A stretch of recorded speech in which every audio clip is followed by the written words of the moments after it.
साल बनते जा रहा है। और ये एक्सपीरियंस या ये अनुभव आपको परमेश्वर करीब से दे रहा है। ये अनुभव आपको क्यों दिया जा रहा है पता है? ये अनुभव इसलिए है कि परमेश्वर चाहता है इस संसार में और संसार के रिश्ते नातों पे मन मत लगा। अगर तुझे मन लगाना है तो मेरी बातों में और मेरे रिश्ते में तुझे मन लगाना है। ये रिश्ता जो स्वर्ग के साथ जो भागीदारी होती है, वो हमारा रिश्तेदार, जो हमारा ज्येष्ठ बंधु, जो हमारा उद्धार करता सनातन पिता, वो हमें कभी अकेला छोड़ता नहीं। हालेलुया। अगर आप इस संसार के रिश्ते नातों में अगर उलझे रहोगे और वहां से आप कुछ आशा या कुछ आस लगाओगे, मैं आपको 100% बताता हूं, उसी जगह से आपको अपमान मिलेगा, उसी जगह से आप ठुकराए जाओगे, उसी जगह से आपको जिल्लत मिलेगी, उसी जगह से आपको तुच्छ माना जाएगा। यह संसार का तरीका है। आज संसार में एक हठीली भीड़ जो बहुत ही अनादर करने वाली और उसके साथ साथ मतलब जब तक निकलता है तब तक रिश्ता रखने वाली। लेकिन हमारा परमेश्वर वैसा नहीं है। हम मांगने से अधिक वो देता है। हमारी जरूरतों को बाइबल कहती है कि वो हमारी नींद में भी पूरा करता है। शायद इस संसार में आपका पिता नहीं होगा या होने के बावजूद वो उस लायक का नहीं होगा, लेकिन एक पिता है जिसको सनातन पिता कहकर भविष्यवाणी यशायाह भविष्यवक्ता के द्वारा आई थी, जिसका नाम यीशु मसीह है। वो पिता हमारे जीवन में काम करता है। बाइबल कहती है वो पिता हमसे प्रेम भी करता है और अपने प्रेम करने वालों के लिए वो लाठी भी मारता है। अगर लाठी मिलती है, पनिशमेंट मिलती है, तो ये हमारे लिए ब्लेसिंग की बात है, क्योंकि वो इसलिए हमें पनिशमेंट या इसलिए हमको सजा देता है ताकि हम सीधी राह पे चले। Hallelujah, praise the Lord. और ये जो वचन कहता है कि हम क्या आज स्थिर है, क्या परिस्थितियों ने हमें अस्थिर किया है? अस्थिरता क्यों आती है? जिसके कारण हम देख चुके हैं। नंबर एक, जब हमारी परिस्थितियों में जब परमेश्वर काम करने में विलंब करता है, जब देरी होती है, हमारे दिल के जैसा नहीं होता है, हम जैसा चाहते हैं वैसा नहीं होता है, जब विलंब होता है और जिनके अंदर से प्रथम भरोसे का प्रेम चला जाता है ना, वे लोग अस्थिर हो जाते हैं। नंबर दो, अस्थिरता क्यों आती है? एक मिली जुली भीड़ या मिक्सचर लोगों में, बनावटी लोगों में अगर आपका उठना बैठना अगर ज्यादा है, तो मुझे आपको बताना है उन लोगों का प्रभाव आप पे पड़ेगा। और जो आप प्रभु में स्थिर हो, क्योंकि बाइबल कहती है बुरी संगति अच्छे चरित्र को बिगाड़ देती है। संगति चाहिए हमारे बिजनेस के लिए, काम के लिए, लेकिन उसको लिमिटेशन होनी चाहिए। मेरी संगति किसके साथ कितना समय होना चाहिए, ये मेरे हाथ में है। संसार में पहली बार पाप क्यों हुआ? हवा ने उस सांप का कहना सुनकर फल क्यों खाया? बाइबल कहती है कि सांप ने कहा कि वो फल अच्छा है, तुम नहीं मरोगे। लेकिन इन सब बातों में आपको क्या लगता है, क्या एक ही दिन में काम हुआ है? कितना समय उसमें गया होगा? हर रोज आता होगा, एक दिन आकर वो पूछता होगा हवा भाई को, क्या नाश्ता हुआ, क्या खाना खाई, क्या किधर गया पति? उसको पता था, परमेश्वर की आत्मा में बने हुए थे कि यार जो आवाज में सुन रही वो गलत है। जैसे जैसे वो बुरी संगति के साथ फेलोशिप और सहभागिता करती गई, वो अस्थिर हो गई। जो खाने के लिए मनाही किया था, वो खाने के लिए वो उत्साहित हो गई। आज फल बदल गया है। आज एदन बाग का फल नहीं है, अलग अलग फल दुष्ट ने रखा है। आपके दोस्ती यारी में वो फल आएगा, आपके रिश्ते नाते में वो फल आएगा।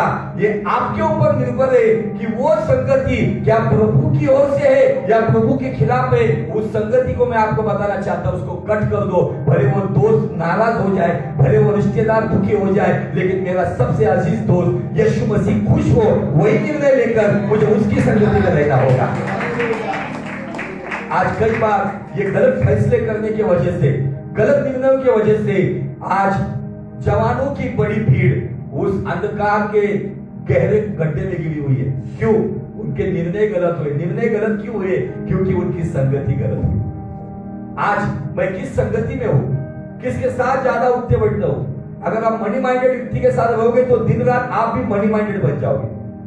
पैसा नहीं चाहिए ऐसी बात नहीं, पैसा पाप नहीं है, तो पैसे का लालच बाइबल कहती है कि पाप है। जरूरतों को पूरा करने वाला वो परमेश्वर है। और अगर इन दिनों में अगर हम स्थिर रहेंगे तो ही प्रभु यीशु मसीह के साथ उठा लिए जाएंगे। आज सुबह भी मैं यही बात कह रहा था, यीशु मसीह का गुप्त आगमन और द्वितीय आगमन, secret coming and second coming. गुप्त आगमन को रैप्चर कहा गया है। और रैप्चर कैसा होगा, बाइबल कहती है कि वो कैसे आने वाला है, कोई बताएगा? लेकिन वो चोर है क्या? नहीं। लेकिन वो एग्जाम्पल क्यों दिया गया है कि चोर की नहीं आएगा? अच्छा, एकदम कभी भी चोर बोल कर नहीं आएगा कि मैसेज करके नहीं आएगा आज रात को 2 बजे आऊंगा, है ना? लेकिन चोर आने के बाद मेरा सवाल है, आपके घर में से सटार फटार जो भी कूड़ा करकट लेके जाएगा या अनमोल चीज लेके जाएगा? और यीशु मसीह वो चोर उस धन को चुराने आएगा जो अपने प्रथम भरोसे पे हर एक संकट और परेशानियों में अंत तक, आखिरी सांस तक, भले वो कब्र में पड़ा हो या जिंदा हालत में हो, उसी धन को चुराने आएगा जो अंत तक अपने प्रथम प्रेम में बरकरार है। Hallelujah, praise the Lord. तो आपको क्या संभालना है? आपके पास क्या होना चाहिए? बाइबल कहती है कि उस अनमोल जो चीज है उसको संभाल के रख। वो कौन सी चीज है? चंगाई, भविष्यवाणी, गाड़ी, बंगला, कौन सी चीज है? आत्मा। लेकिन उस आत्मा के अंदर और कुछ है, गुड कैरेक्टर। उस आत्मा में जिसने नए जन्म का अनुभव लेकर उस प्रथम प्रेम के एहसास को बरकरार रखा है, वो चोर, वो प्रेमी भी है, उस प्रेमिका को लेकर जाएगा जो उसके साथ वफादार है। Hallelujah, praise the Lord. और हम पिछले संडे देख चुके कि परमेश्वर हमें स्थिर कौन सी बातों से करता है। तो परमेश्वर हमें स्थिर करता है जो इब्रानी 3:15 पढ़ते, यदि आज आप अगर उसकी वाणी सुनोगे तो अपने मनों को कठोर मत करो। यदि हम सुनने के बाद कठोर करोगे तो हम अस्थिर रहेंगे, और सुनने के बाद अगर आप समर्पित हो जाएंगे तो हम स्थिर रहेंगे। और यही बातें मसीह के साथ निकलने के लिए फायदेमंद रहेगी। तो हम वचन के अनुसार देखते जाएंगे। पिछले सप्ताह में हमने उस विषय को शुरू किया है, उसके साथ कनेक्टेड है। तो कुछ वचन को पढ़ेंगे। भजन संहिता 119। कौन सी बात है जो मुझे अंत तक स्थिर रखेगी? वचन की कौन सी बात है जो मुझे अंत तक स्थिर रखेगी? भजन संहिता 119 और वचन 114 क्या कहता है? भजन संहिता 119 और वचन 114। माझा आश्रय वो माझी ढाल आहे, वो मेरा आश्रय, वो मेरी आड़ और मेरी ढाल है। आपको पता है ये ढाल कौन से जानवर में हमें दिखती है? कछुआ, टॉर्टाइस, है ना? फेसबुक के ऊपर बहुत सारे लोग देखते हैं। डिस्कवरी का एक वीडियो आता है हमेशा, कभी आया तो देखना। एक कछुआ पानी में तैर रहा था और एक बड़ा मगरमच्छ उसको देखता है और मुंह में पकड़ लेता है। उसको पकड़कर वो जमीन पर लेकर आता है और लगभग उनके टाइम के अनुसार 2 घंटा उस कछुए को खाने की कोशिश करता है, लेकिन वो खा नहीं पाता। थक जाता है मगरमच्छ, छोड़ देता है। वहां से कछुआ धीरे धीरे निकलता है, उसको एक लायन, एक शेर, वो पक्षी उसको पकड़ता है। वो खाने की कोशिश करता है लेकिन खा नहीं पाता है। उसको एक उकाब उठाता है, ईगल उसको पंजे में पकड़कर उठाता है। उकाब की स्पेशलिटी ये है, वो अपने शिकार को ऊंचाई पे लेके जाता है और चट्टान पर पटक देता है, और जब वो मर जाता है तब उसको उठा के अपने घोंसले में लेकर अपने बच्चों को खिलाता है। उकाब उसको ऊंची उड़ान उड़ाकर लेके जाता है और चट्टान पर फेंक देता है। वो कछुआ चट्टान पर बॉल के नहीं उड़कर गिर जाता है। तो इसके पीछे का मकसद क्या है बताने का? अगर परमेश्वर ने उस जानवर को वो ढाल दी, ना उसको मगरमच्छ खा सका, ना उसको शेर खा सका, ना उसको वो उकाब मार सका। उसके पीछे का कारण क्या है? उसके ऊपर परमेश्वर ने जो सुरक्षा कवच लगाया हुआ है, वो सुरक्षा कवच की वजह से कोई माइकालाल उसको खा नहीं सका, खत्म नहीं कर सका। जो वचन की आड़ में रहता है, दुष्ट कुछ भी करे, वचन की आड़ में रहने वाला, वचन की सुरक्षा कवच में रहने वाला, वचन को अपने जीवन में सम्मान देने वाला, वचन के अनुसार जीवन जीने वाला, उसके सामने मगरमच्छ का तूफान आएगा, उसके सामने वो शेर का सताव आएगा, उसके सामने अनेक समस्या आएगी, लेकिन जिसके अंदर उस वचन की ढाल है, उसको कोई नेस्त नाबूद नहीं कर सकता। हालेलुया।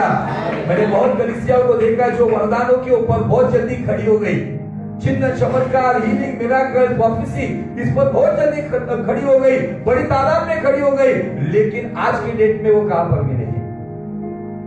क्यों? क्योंकि जिस कलीसिया में परमेश्वर की वचन की ढाल विश्वासियों को दी नहीं जाती है, उनके जीवन में सुरक्षा कवच बनाने रहता है। जब आप अकेले रहते हो, जब आपको कोई सहायता करने वाला नहीं होता है, तो यही इस वचन को written word, living word and speaking word कहा जाता है। लिखित वचन, बोलने वाला कलाम और जिंदा कलाम कहा जाता है। जब ये मेरे हृदय के अंदर होता है ना, मेरे लिए मेरा कोई करीबी रिश्तेदार ना होने के बावजूद, मुझे सहायता करने वाला ना होने के बावजूद, ये कलाम कहता है, वो कलाम मतलब खुद यीशु मसीह कहता है, मेरे पुत्र मैं तुझे कहता हूं, तू ऐसा कर या ऐसा मत कर।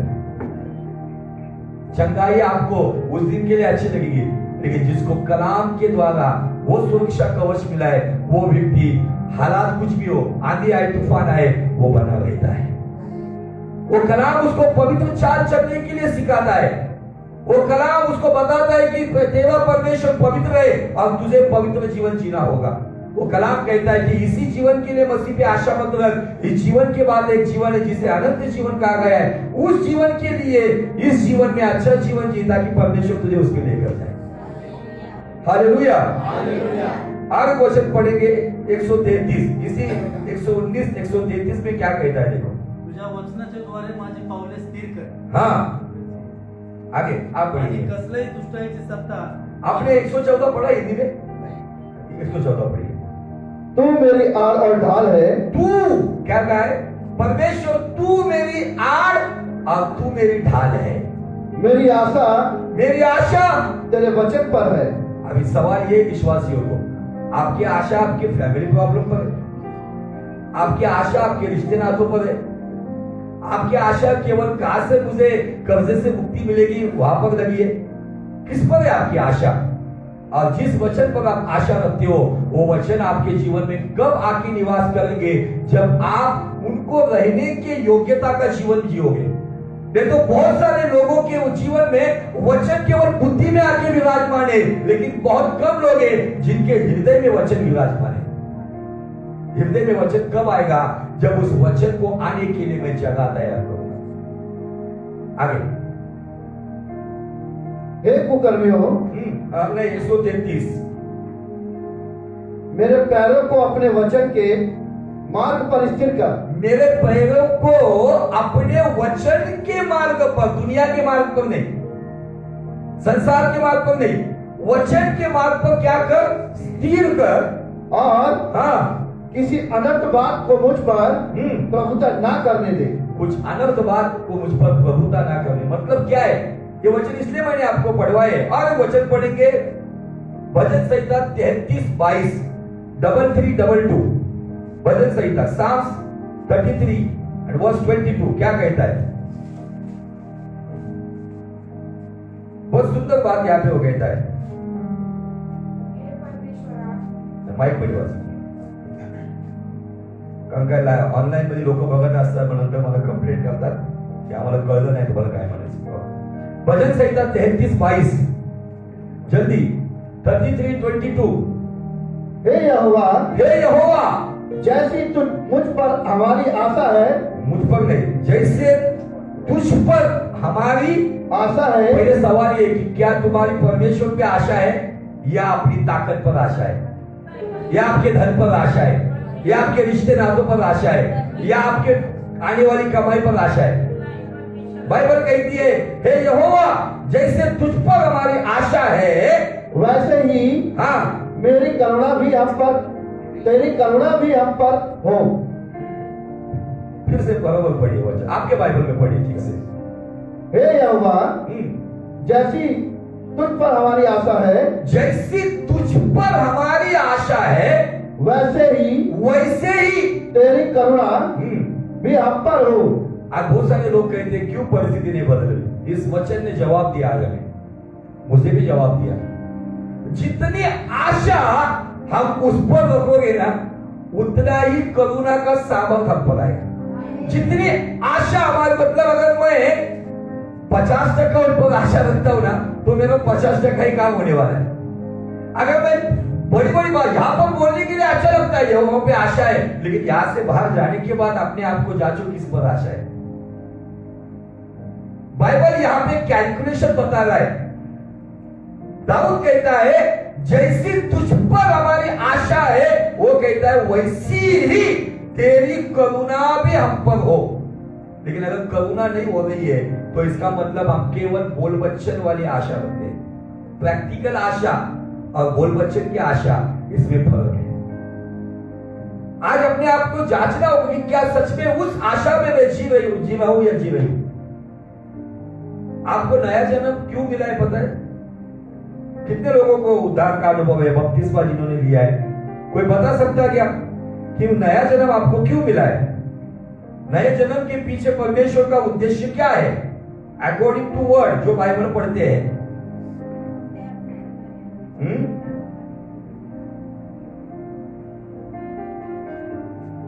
चलो कोई बात नहीं, मैं वचन से आपको उसका जवाब देता हूं। पहला पत्रस, पहला अध्याय और वचन 3। नया जन्म हमें क्यों दिया गया है?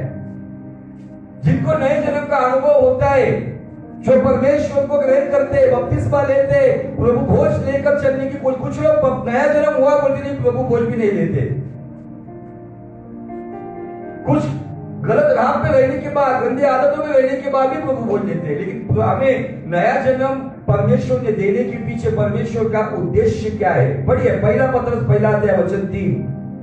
हमारे प्रभु यीशु मसीह के परमेश्वर और पिता का धन्यवाद हो, जिसने यीशु मसीह के मरे हुओं में से जी उठने के द्वारा अपनी बड़ी दया से, अपनी दया नहीं बड़ी दया से, मगध में दिया महादया के अनुसार, बड़ी दया से हमें जीवित आशा के लिए, हमें जीवित आशा के लिए नया जन्म दिया। क्यों नया जन्म मिला है हमें? जीवित आशा के। लेकिन क्या वो जीवित आशा उसके लिए जी रहे या केवल रोटी कपड़ा मकान के लिए जी रहे? आज हमें अपने आप को जांचना होगा। ये वचन इसलिए मैंने शुरुआत में लिया क्योंकि आज थोड़ा सा और गहराई में हम जाएंगे।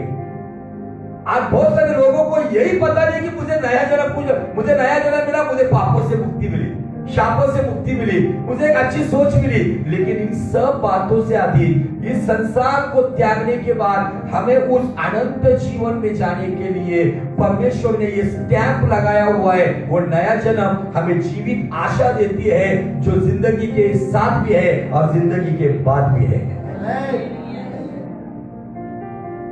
आपके पास जवाब होना चाहिए, क्योंकि अभी वो समय खत्म हुआ। आप जब परमेश्वर के भवन में आते हो ना, तो आपका पढ़े लिखे लोगों का आपके हाथ में आपका बाइबल होना चाहिए। एक टूथपेस्ट सारा घर में यूज करता है और मोबाइल बाइबल यहां पे अलाउ नहीं है। केवल सुनने वाले मत बनो। तो जब आप भवन में आते हो, संगति में आते हो, उस पन्ने को खोलो, उस पर लाइन मारो, वहां पे अंडरलाइन करके बताओ कि आज इस वचन ने मुझसे बात की है। अगर आप केवल आकर सुनने का काम करोगे या मोबाइल का बाइबल लोगे ना, इसी मोबाइल में सारी दुनिया की कूड़ा करकट भी पड़ी हुई है। मोबाइल का बाइबल मैं कब परमिशन दूंगा? जब आप बहुत इमरजेंसी में आए हो, ऑन ड्यूटी आए हो, जैसे आप घर नहीं जा पाए हो। लेकिन अगर आपको आपकी बाइबल लाने के लिए अगर तकलीफ होती है, तो मुझे आपको बताना है कि ये जीवित वचन आपके जीवन में काम नहीं करेगा। बहुत इंपॉर्टेंट है उस बात में, हमारे पास वो होनी चाहिए। कितने पढ़े लिखे लोग हैं? जरा हाथ ऊंचा उठाइए जो पढ़े लिखे लोग, थोड़ा अच्छा कॉन्फिडेंस से हाथ उठाओ ना। ओके, अभी कितने लोग बाइबल लेकर आए इन लोगों में?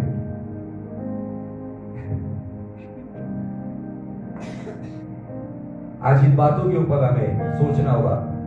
हम सब बातों को साथ में लेकर जाते, बाहर जाते तो मोबाइल का ऑक्सीजन साथ में लेके निकलते हैं, चार्जर भूलते नहीं उसको, ताकि बैटरी डाउन ना हो जाए। लेकिन ये जीवन को चार्ज करने वाली जीवन की किताब अगर मेरे साथ नहीं है, ऐसे कुछ लोग यहाँ पर है जिनको पढ़ना लिखना नहीं आता लेकिन बाइबल साथ में लेकर आए, ये हमारे लिए आदर्श है, ये आदर्श लेना चाहिए। क्या कहती है बाइबल? उसकी महादया के अनुसार, उसकी बड़ी दया के अनुसार हमें जीवित आशा के लिए नया जन्म दिया है। अगर मेरे भीतर परमेश्वर की जीवित आशा नए जन्म के द्वारा अगर आई है, तो क्या उस जीवित आशा के लिए मैं जी रहा हूं या केवल अपने लाभ के लिए, अपने फायदे के लिए और अपने मकसद के लिए, मतलब के लिए जी रहा हूं? शायद इन दिनों में ये सारे प्रचार बहुत कड़वाहट से भरे हुए होंगे, लेकिन खुदावन इन दिनों में अपने चुने हुए लोगों को तलाश रहा है। वही लोग जड़ पकड़े रहेंगे जो परमेश्वर के कलाम पर अपनी आशा रखते हैं। वही लोग मसीह के साथ वफादार है। तो आप सारे चल बदलते रहोगे प्रॉब्लम के लिए, प्रॉब्लम सॉल्व नहीं होगी। चल बदलने से प्रॉब्लम सॉल्व नहीं होती है, अपने आप को बदलने की जरूरत है, अपने समय को जांचने की जरूरत है, अपने जीवन को जांचने की जरूरत है, तब जाकर अपने जीवन में बदलाव आएगा। Hallelujah, praise the Lord. आइए चलते हम इब्रानी की किताब में से कुछ वचन को हमने लिया था, जो 6 अध्याय का 18 और 19 वचन था। इब्रानी 6 अध्याय वचन 18 और 19, यहाँ पे आशा के लिए एक विशेष चीज का जिक्र किया गया है। आशा को एक विशेष चीज के साथ जोड़ा गया है।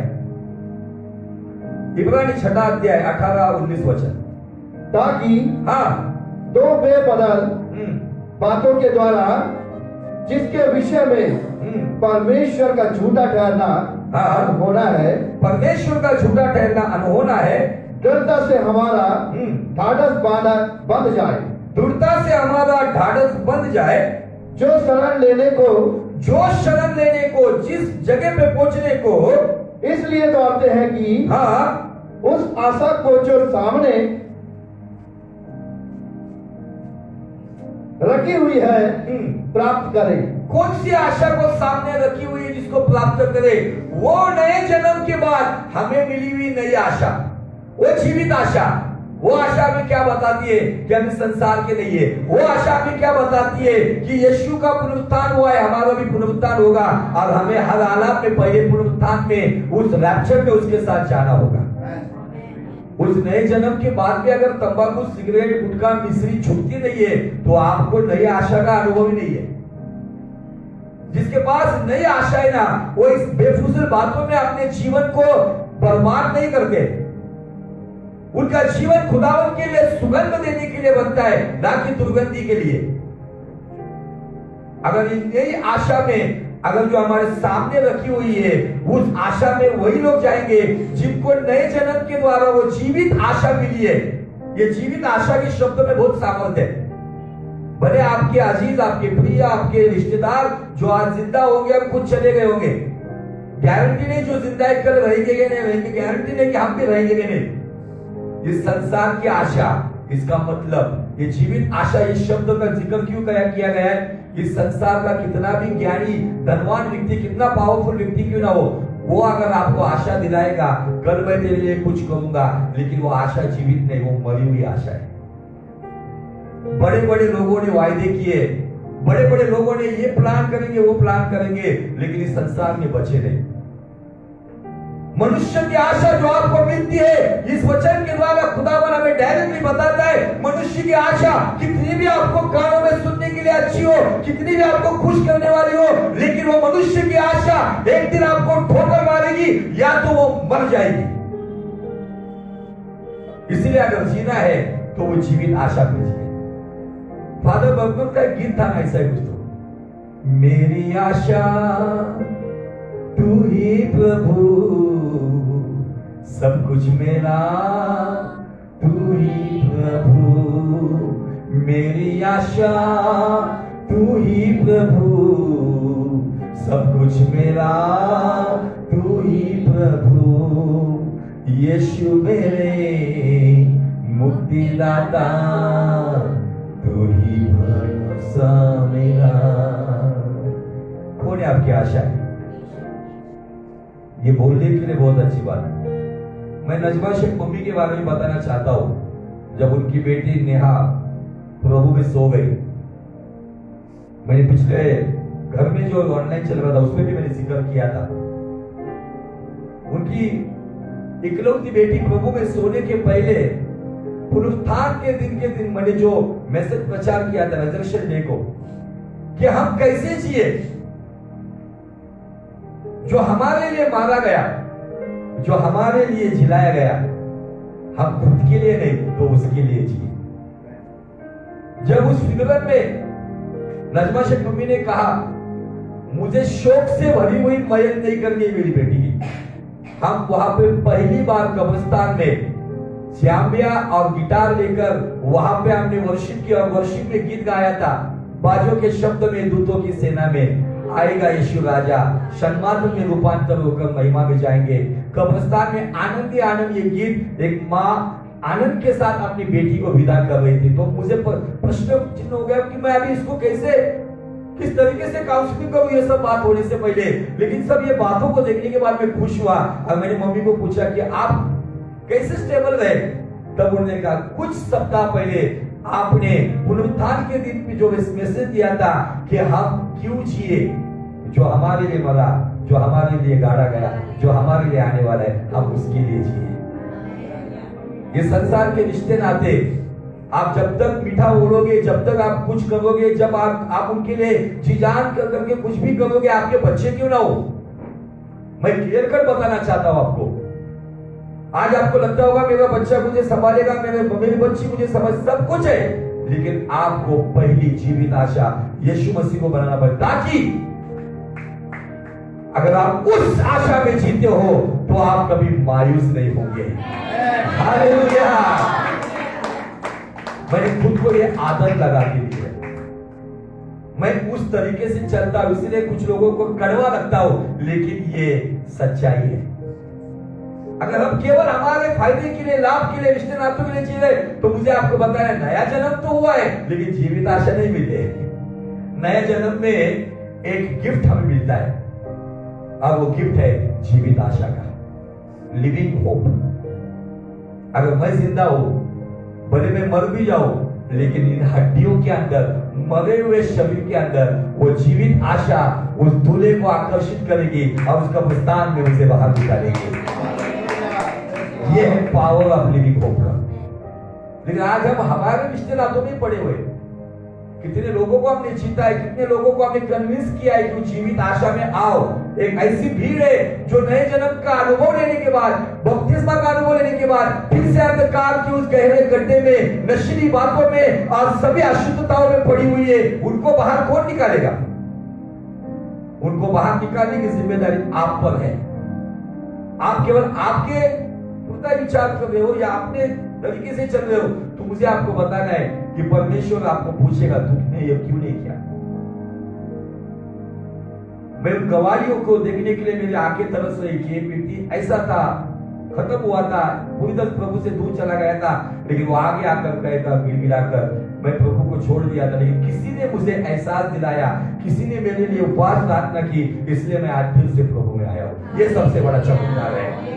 फिर भले लंगड़ा चले या ना चले, बहरा सुने या ना सुने, ये गवाही परमेश्वर को खड़ा रहकर आनंद करने के लिए मजबूर करेगी। हालेलुया। अगर आप अपनों को अगर बचा नहीं सकते, तो बाहर लोगों को क्या बचाओगे? अपनों को कन्विंस नहीं कर सकते हो। पहली बात तो एक कान खोलकर सुन लो, ढोंग से भरा हुआ जीवन मत जियो, एक जेन्युइन लाइफ जियो। एक ढोंग से भरा हुआ जीवन शायद संसार के सामने दिखाने के लिए अच्छा होगा, लेकिन उसकी आंखों में मोतिया बिंदु नहीं हुआ है कि जिसको दिखता नहीं, वो सब कुछ क्लेम कर देख रहे हैं। मैं कैसा जीवन जिया, मेरी संगति क्या है, मेरे विचार क्या है, मैं कितना समय उसको दे रहा हूं। आइए बोलो आगे चलते हैं। 19 वचन। वह आशा जीवित आशा हमारे प्राण के लिए ऐसा लंगर है, हमारे प्राण के लिए ऐसा लंगर है जो स्थिर और दृढ़ है, जो स्थिर और दृढ़ है। जो स्थिर और दृढ़ है। मतलब हमें अस्थिरता में स्थिर कौन कर सकता है, हमें कमजोरी में दृढ़ कौन कर सकता है, हमें दुर्बलता में मजबूत कौन कर सकता है। वो आशा जो हमारे शरीर की नहीं, हमारे प्राण का लंगर है। Hallelujah, praise Lord. लंगर क्या करता है? लंगर जहाज को डूबने से बचाता है, लंगर जहाज को टकराने से बचाता है। एंकर कहा गया है। अब अगर संसार का कोई भी एंकर आप देखोगे ना, उस एंकर में आपको सुई दिखेगी। मछुआरों का जो एंकर, जो आप समुद्र किनारे जो मछुआरे होते हैं, उनका एंकर या उनका लंगर देखोगे आप, तो वो लंगर मराठीमध्ये थोडंसं भाषण चुकलंय, नांगर म्हटलेलं आहे। वो जो लंगर हमारे प्राण का क्या कर रहे हैं? हमारे प्राण के लिए ऐसा लंगर है जो स्थिर और दृढ़ है, और आगे की बात बताया गया है जो पर्दे के भीतर लेके जाते हैं। बहुत जबरदस्त मीनिंग है इस वचन का। अगर मेरे पास वो जीवित आशा के वचन का लंगर अगर मेरे जीवन की नैया भले आंधी और तूफान में डोल रही है, वही वचन की आशा का लंगर परमेश्वर उस आंधी तूफान में मेरी डूबने वाली नैया को स्थिर करेगा, मेरे हियाव को दृढ़ करेगा, और जिस मकसद के लिए मुझे संसार में भेजा है उस मकसद को भी पूरा करेगा। क्या उस जीवित आशा का लंगर आपके प्राणों को स्थिर करता है? या संसार में आई हुई नाना प्रकार की नॉन बिब्लिकल टीचिंग तेल पानी आपको स्थिर करता है? तेल पीने से, तेल लगाने से कोई स्थिर नहीं होने वाला है। आपके अंदर वो वचन का तेल निकलना चाहिए। वो वचन का तेल आपके प्राणों को स्थिर करेगा और दृढ़ करेगा। और अगर वो नहीं है तो आपको अपने आप को जांचना होगा। और हमने एक उदाहरण भी देखा था कि जब पौलुस का जहाज जब पथरीली जमीन पर टकराने वाला था, तो बाइबल कहता है कि पिछली ओर के 4 लंगर पानी में छोड़ दिए गए। क्यों? कि वो जहाज कम स्पीड हो जाए। हर एक जगह पे 4-4 लंगर लगे हुए रहते, ताकि जब स्पीड कम करनी है तो वो लंगर डाल दिया जाए, जब स्पीड बढ़ाने तो लंगर उठा लिया जाता है। हमारे जीवन में भी चारों ओर हम वचन से भरे हुए हो, जब हमारा जीवन डोल रहा है आंधी तूफान और समस्या में, तब वो आशा का लंगर गिरना चाहिए ताकि हम स्टेबल हो जाए। जो अंत तक उस विश्वास में, प्रथम प्रेम में दृढ़ता से स्थिर रहेगा, वही मसीह का भागीदार बनेगा। क्या मेरे जीवन में क्या उस आशा का लंगर है? और ये लंगर बहुत जरूरी है। हमने अब्राहम के जीवन से देखा कि अब्राहम किस तरीके से अपने जीवन में काम करता था। आज सुबह भी मैंने इस पर बात की। चलो उस वचन को पढ़ेंगे। इब्रानी का 11 अध्याय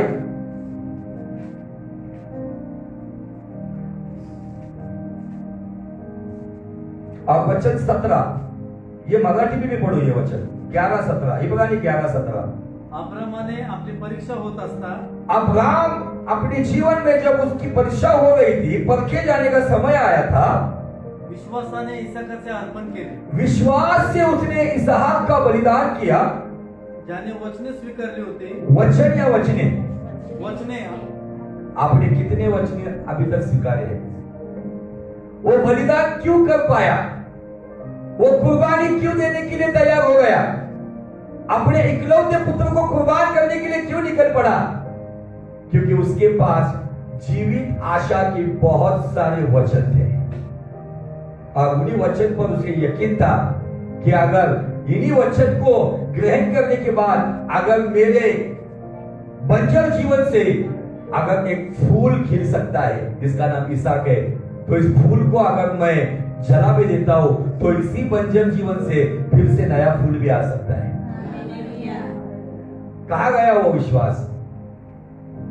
हमें अब्राहम की आशीष चाहिए जो गलातियों 3:14 में बताई गई है।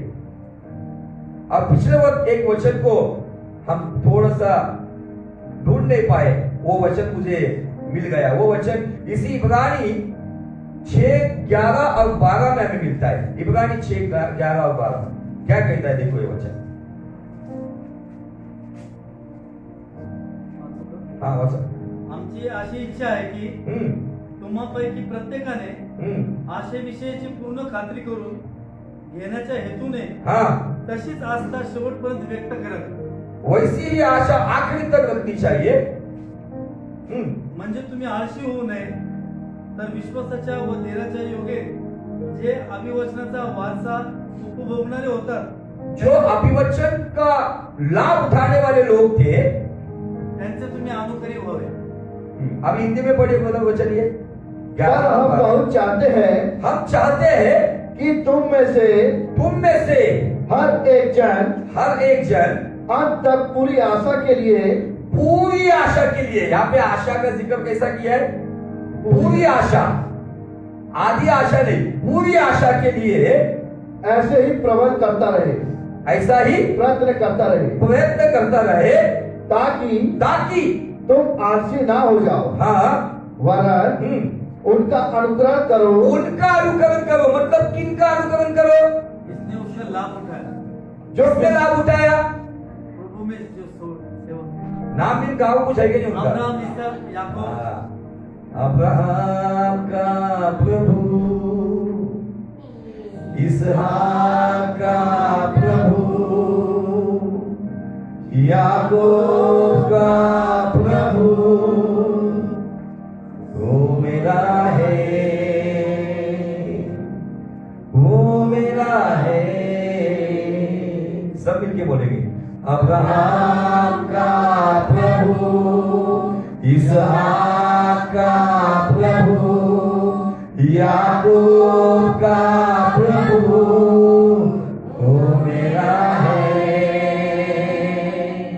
वो मेरा है। वो कभी ना छोड़ेगा, वो कभी ना ठुकराएगा, वो कभी ना छोड़ेगा, वो कभी ना ठुकराएगा, वो मेरा है, वो मेरा है। अभिवचन, प्रतिज्ञा, जिनके जीवन में जिन्होंने उसका लाभ उठाया, बाइबल कहती है आप उनका अनुकरण करो। आप उसका अनुकरण करने के लिए आपको हालात के साथ समझौता नहीं करना है, आपको परिस्थितियों के सामने घुटने नहीं टेकने हैं। तो आपको जीवित आशा को देखते हुए आपके पास ये पावरफुल गवाहियां है। इस इंसान की गवाहियां बहुत है संसार में। मैं चर्च आया, मेरे साथ ये हुआ, मुझे चमत्कार मिला, मैं मुर्दा हो गया था, ये गवाहियां कुछ नहीं जीवन बदलेगी। ये जो जीवित आशा की गवाही है ना, जो असंभव बातों को संभव करती, यही हमारे जीवन में काम करेगी। हालेलुया। एक और वचन मुझे मिला है, गलातियों की पत्री उसका 3 अध्याय और वचन 9, गलाती 3:9। मराठी म्हणून जे विश्वासाचे आहे त्यांना विश्वास हळू काय? म्हणून जे विश्वासाचे आहेत, आम्ही इथं बोलतो आहे ना, आम्ही विश्वासाचे। सच में अपने हृदय पे हाथ रखे बोल रहा, मैं विश्वास का हूं। ये सब परमेश्वर तैयारी करके दे रहा है आपकी और मेरी। इसलिए जो विश्वास के है, त्यांना विश्वास ठेवणाऱ्या अब्राहमासहित आशीर्वाद मिळतो। हमारा समजलं नाही की हा आशीर्वाद काय असतो। पढ़िए हिंदी में। इसलिए जो विश्वास करने वाले हैं, वह विश्वासी अब्राहम के साथ आशीष पाते हैं। ऐसी आशीष आपको आज बोलेंगे, जो विश्वास करते हैं उनको राजू ठाकुर के साथ आशीष मिलते हैं। राजू ठाकुर को लेके जाओ घर पे। कैसा वचन है? मुझे पहली बार जब मैं पढ़ा तो मैं कंफ्यूज हो गया, क्योंकि अब्राहम के साथ हमें आशीष मिलती है, मतलब मिलता तो क्या मिलता है? अब्राहम के साथ हमें आशीष मिलती है, मतलब हमें अब्राहम का कैरेक्टर में जो था, जिसके बारे में बाइबल रोमियो 4:17 में जिक्र करती है, आशा के लिए जगह नहीं थी, उसके बावजूद उसने निराशा में आशा रखी, इसीलिए वो बहुत राष्ट्रों का बाप हो गया। कहां से आने वाला है, किधर से पैसा आएगा, कहां से चंगाई मिलेगी। मोबाइल स्विच ऑफ करो या तो साइलेंट करो,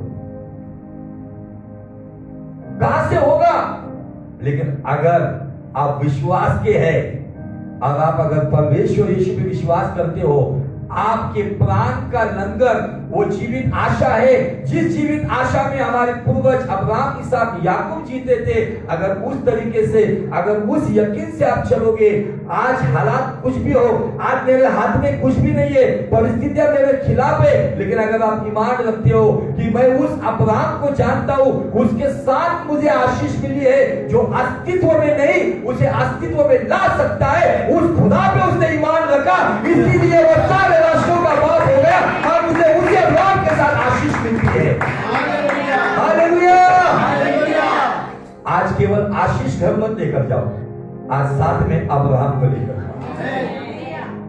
मैं नहीं चाहता हूं कि आप आशीष लेकर जाओ, मैं चाहता हूं कि आप अब्राहम को आशीष, जिनको बच्चे नहीं है वो अब्राहम कहेगा वेट, लेट मिलेगा लेकिन बेस्ट मिलेगा।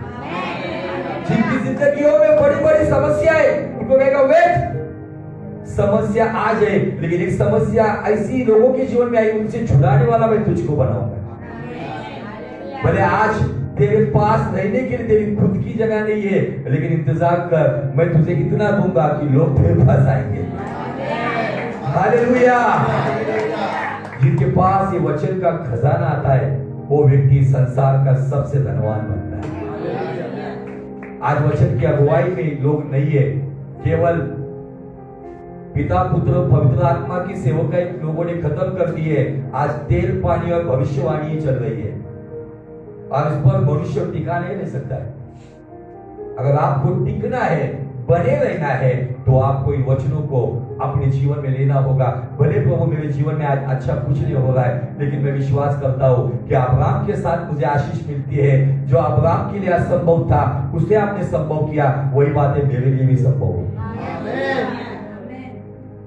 लेकिन उसके लिए चरित्र बनना चाहिए, आपके रिश्ते नाते ठीक ठाक होने चाहिए, प्रभु के साथ आपके रिश्ते नाते ठीक होनी चाहिए। केवल स्वार्थ के लिए, लाभ के लिए जीवन मत जियो। अगर जीते हो तो वहीं पर आता हो, पहला कोरिन्थियों 15:19 कहता है कि अगर हम इस संसार के लिए, इसी जीवन के लिए अगर आशा रखते हैं मसीह पर, तो हम इस संसार के मनुष्य से बहुत अभागे हैं, मिजरेबल पीपल। इन वचनों के द्वारा क्या सच में प्रभु आज मुझे प्रोत्साहित कर रहा है? आपने बहुत सारी आशीष सुनी होगी, आपको चंगाई मिलेगी, आपको प्रमोशन मिलेगा, लेकिन मैंने आज एक आशीष आपके सामने रखी है, जो गलाती 3:9 में कहा जाता है कि जो विश्वास करते हैं उन्हें अब्राहम के साथ आशीष मिलती है। और बहुत जरूरी है, नरक की अग्नि में से वो धनवान देख रहा था, उसको अब्राहम ही दिख रहा था। क्या मुझे अब्राहम के साथ आशीष चाहिए? अब्राहम के साथ आशीष मतलब अब्राहम का कैरेक्टर। बाइबल कहती है कि जिस देश में उसको वो सारा मिरास या सारा वतन उसको मिलने वाला था, लेकिन स्तिफनुस ने जब प्रचार किया अब्राहम के ऊपर, बाइबल जिक्र करती है कि जहां पर पैर रखने के लिए उसको थोड़ी सी जगह नहीं थी, लेकिन खुदा ने बड़ी वाचा बांधी कि सारा देश में तुझे दूंगा। लेकिन इब्राहिम ने परमेश्वर पे शक नहीं किया, उसने यकीन किया निश्चित मेरा प्रभु काम करेगा। हालेलुया, प्रेज़ द लॉर्ड, बोले यीशु मसीह की जय, बोले यीशु मसीह की जय। आइए चलो उसी प्रेरितों की किताब में चलते हैं, जहां पर स्तिफनुस ने जब प्रचार किया था। क्या प्रचार किया था? मेरे ख्याल से 7वें अध्याय में ये बात हमें दिखेगी। 7:5, प्रेरित 7:5।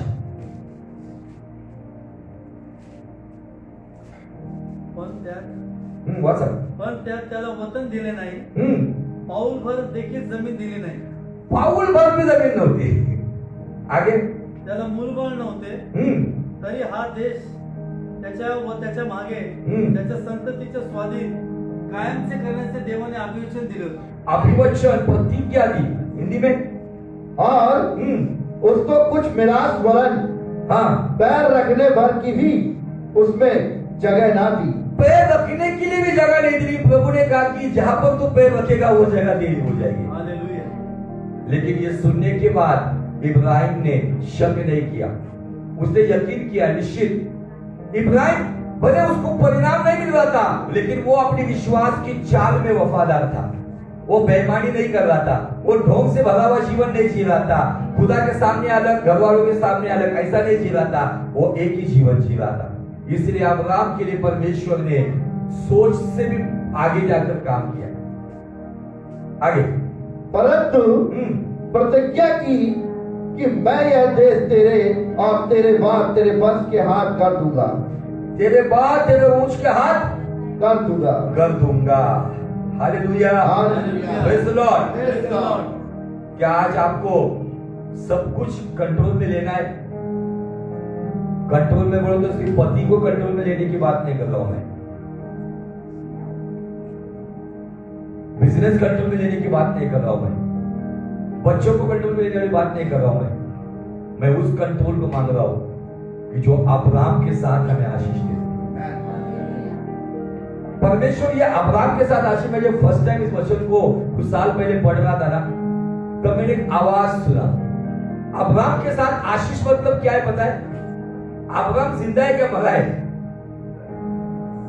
अब्राहम का, इसहाक का, याकूब का परमेश्वर कहा गया है, मतलब जिंदा है या मरा है? अब्राहम वो भले शरीर से मर गया, लेकिन वो पर्सनैलिटी आज भी जिंदा है। नए नियम में भी हम देखते हैं यीशु मसीह उसके बारे में जिक्र करते हैं, है ना?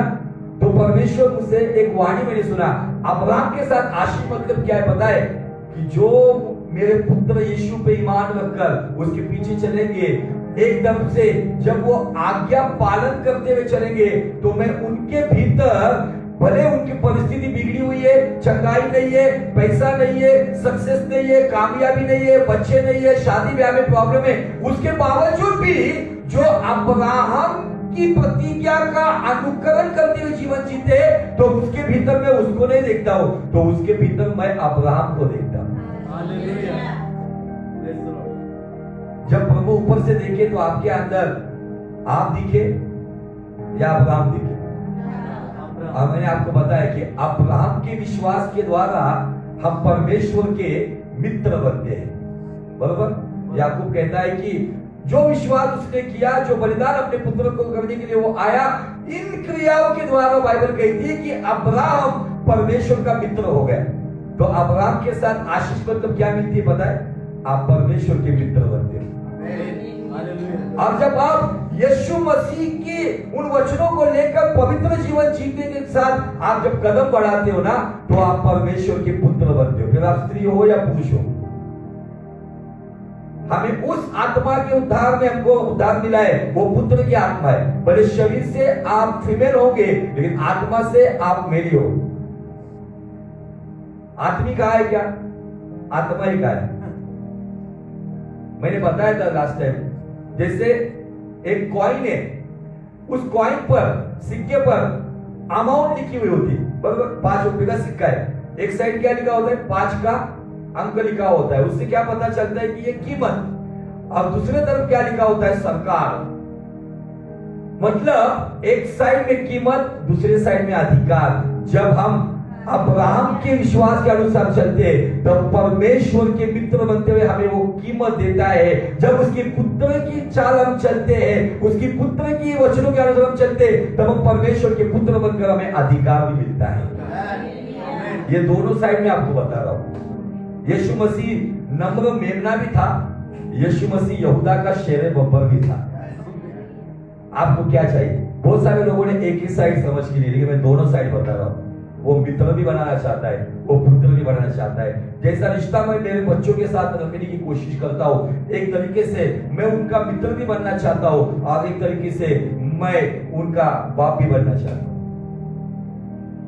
ये दो रिश्ते, अगर एक सिक्का, एक निर्जीव सिक्का, कोई भी देश का सिक्का, अगर उसके द्वारा कुछ खरीदा जा सकता है, या उन नोटों की गड्डियों के द्वारा अधिकार जमा सकते, ये सारी बातें यहाँ खत्म हो गई। स्वर्ग के द्वारा अब्राहम के साथ मिलने वाली आशीष मुझे परमेश्वर का मित्र बनाता है, और उसके पुत्र के द्वारा मिलने वाला अनुग्रह मुझे परमेश्वर का पुत्र बनाता है। ये पुत्रत्व का अधिकार और मित्रत्व की दोस्ती, ये दोनों बातें मुझे परमेश्वर के साथ चलने के लिए सहायता करती है। Hallelujah, Hallelujah. Praise the Lord. Praise the Lord. सवाल वहीं पर आता है घूम फिर के, आपके प्राण का लंगर परमेश्वर की आशा है या केवल आपके कुछ अनुभव है? सब कुछ खत्म होगा। 3 बातों के बारे में जिक्र किया है, अंत में 3 ही बातें बनी रहेगी, विश्वास, आशा और प्रेम, जिसमें प्रेम अव्वल दर्जे पे, लेकिन टिकने वाली 3 ही बातें। उसमें टिकाऊ जो बीच में जो आता है, विश्वास, आशा की हुई वस्तुओं का प्रमाण है, भरोसा है ना? अगर मेरे पास आशा ही नहीं है, मैं केवल विश्वास कर रहा हूं, जब विश्वास और आशा एक साथ आते हैं ना, तब चमत्कार का और जीवन परिवर्तन का परिणाम आता है। विश्वास की परिभाषा यह कहती है कि विश्वास आशा की हुई वस्तुओं का भरोसा है। इस संसार से आशा मत रखो, मेरी बातों को थोड़ा सा गंभीरता से लो। रिश्ते नाते से तो बिल्कुल भी आशा मत रखो। जब आप दुखी किए जाओगे, जब आपके अपने आप के खिलाफ हो जाएंगे, तब आंसू बहाने से बेहतर है आज एक साइड से खुदा के अनुग्रह में अपने आप को इस तरीके से कठोर बनाओ कि प्रभु मेरी आशा तू है, ना कोई मनुष्य, ना मेरा काम, ना मेरा ज्ञान, ना मेरा धन, ना मेरी पहचान, मेरी आशा अगर कौन है तो मेरा यीशु मसीह है। मैं ये क्यों बता रहा हूं पता है? आपके आंसू नहीं बहेंगे, आपकी रातें बर्बाद नहीं होंगी, आप डिस्टर्ब नहीं होंगे, आप अनस्टेबल नहीं होंगे, क्योंकि इस अनुभव से जो जाता है वही बताता है कि क्या इसका नुकसान उठाना पड़ता है। आशा राज ठाकुर से भी बिल्कुल आशा मत रखो। मैं मनुष्य हूं, इस पुलपिट पे आया हूं, उतने समय के लिए मुझे कुछ दर्जा है, लेकिन ये खत्म होने के बाद मैं आपके समान ही आपके साथ घुल मिल जाता हूं। लोगों ने अलग बना दिया है, highly anointed man of God, बड़ा सेवक, छोटा सेवक। बाइबल में एक शब्द मुझे ढूंढकर बताओ, बड़ा सेवक और छोटा सेवक। कोई नहीं बड़ा छोटा, सब प्रभु के नजर में समान है। लेकिन फिर से बार मैं और इस डीप में आपको लेकर जाने वाला हूं। आशा के ऊपर आपको डीप में लेकर जाना चाहता हूं। पौलुस के जीवन का एक रहस्य आपके सामने अगले एपिसोड में मैं खोलने वाला हूं। जैसे इब्राहिम के जीवन की बातें आपने रखी, कुछ नहीं था, मुझे वो पिक्चर में दिखने वाला इब्राहिम बिल्कुल भी पसंद नहीं है। उसके अंदर का इब्राहिम देखेंगे, उसका जो कंबल देखा है ना, ऐसा लगता है 6 महीने से धोया ही नहीं है, एकदम दाढ़ी बड़ी हुई, एकदम गरीब इब्राहिम था, लेकिन बताया गया कि सब कुछ मिला उसको। अगर उसका कैलकुलेशन अगर आप करोगे, आप उत्पत्ति की किताब में, उसके पास कितने सारे ऊंट भर के सोना था, चांदी था। एकदम थोड़े बहुत लॉटरी लग गई तो इंसान एकदम ब्रांडेड कपड़े पहनकर घूमना शुरू कर देता है, थोड़ा बहुत काम हुआ तो। लेकिन जिसके पास इतना धन था, जब वो अबीमेलेक के पास से जब निकला, गरार के राजा के पास से, उसको सोना ऊंट के ऊपर लाद कर सोना दिया था। लेकिन हमारे पिक्चर का इब्राहिम कैसे दिखता है, वही मैल से भरा हुआ चद्दर, ऐसी चद्दर लेके इब्राहिम चला है। ऐसा घर होता है क्या किसी धनवान व्यक्ति का? मैं उस पिक्चर से सहमत नहीं हूं। अगर उसके बाद इतना है, वो कैसा दिखाना चाहिए? क्या सच में प्रभु ने आपसे बात की? प्रभु आपको आगाह करता है। एक लास्ट वचन पढ़कर हम प्रार्थना में जाएंगे। कुछ ऐसे लोगों के जीवन के बारे में बाइबल हमें बताती है। इब्रानी का 11 अध्याय, उसके अंत में कुछ बातें हमें दिखती है।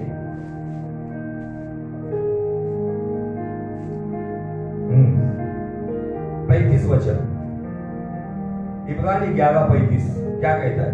स्त्रियांना त्यांची मृत माणसे पुनरुत्थान झालेली अशी मिळाली। हो, आगे. आणखी कित्येकांनी आपणास अधिक चांगले पुनरुत्थान प्राप्त व्हावे म्हणून खंडणी भरून मिळणारी सुटका न स्वीकारता हा लाच सोसले। 36 वाचा. आणि इतरांना टवळ्या, मारहाण, त्यांचा आणि बंधने व कैद यांचाही अनुभव आला। पढ़िए हिंदी में 35 वचन. स्त्रियों ने अपने मरे हुओं को फिर जीवित पाया। यीशु मसीह जब मारा गया, आपको पता है बाइबल जिक्र करती है कि कुछ कब्रें खुल गई, ये उसके बारे में वर्णन किया गया है। हाँ, कितने तो मार खाते खाते मर गए, कितने तो मार खाते खाते मर गए। प्रभु के लिए मार खाते खाते मर गए। लेकिन बहुत अच्छी बात यहाँ पे दिखती है, और छुटकारा न चाहा, उन्होंने छुटकारा न चाहा। मराठी दिले त्यांनी खंडणी भरून, मतलब सेटलमेंट करते हुए उन्होंने छुटकारा नहीं पाया। उन्होंने मौत को अपने गले लगाया। मौत को गले क्यों लगाया? उसका एक सिंपल एग्जांपल अगर देखना है, लिखित स्वरूप में नहीं है। जब पतरस को जब क्रूस की सजा देने के लिए जब वो सजा मुकर्रर की गई, तब पतरस ने कहा कि मैं उस लायक नहीं हूं कि मैं यीशु मसीह के जैसे सूली पे मरूं। उसने कहा कि मुझे उल्टा टंगाओ। और इतिहास कहता है कि पतरस के चेहरे पे एक खुशी दिख रही थी, उसने मौत को अपनाया। लेकिन बाइबल यहाँ पे कहती है उन्होंने छुटकारा न चाहा, इसलिए कि उत्तम पुनरुत्थान के भागी हो। उत्तम पुनरुत्थान के लिए, प्रभु के साथ उठा ले जाने के लिए, आखिरी दम तक उस प्रथम भरोसे पे अंत तक विश्वास में दृढ़ता से अटल रहते हुए उसने मौत को मुस्कुराया। मौत भी बोली होगी कि मैं इसके अंदर इतना खौफ लेकर आई हूं, लेकिन ये मुझे देख के मुस्कुराया, क्योंकि उसको पता है कि मौत के आगे उसके लिए जीवन की जीत है। ये जिंदगी तो इस जहां में जैसे हवा का झोंका, कल थे जो आज नहीं है, संसार है जीने का धोखा। ये जिंदगी तो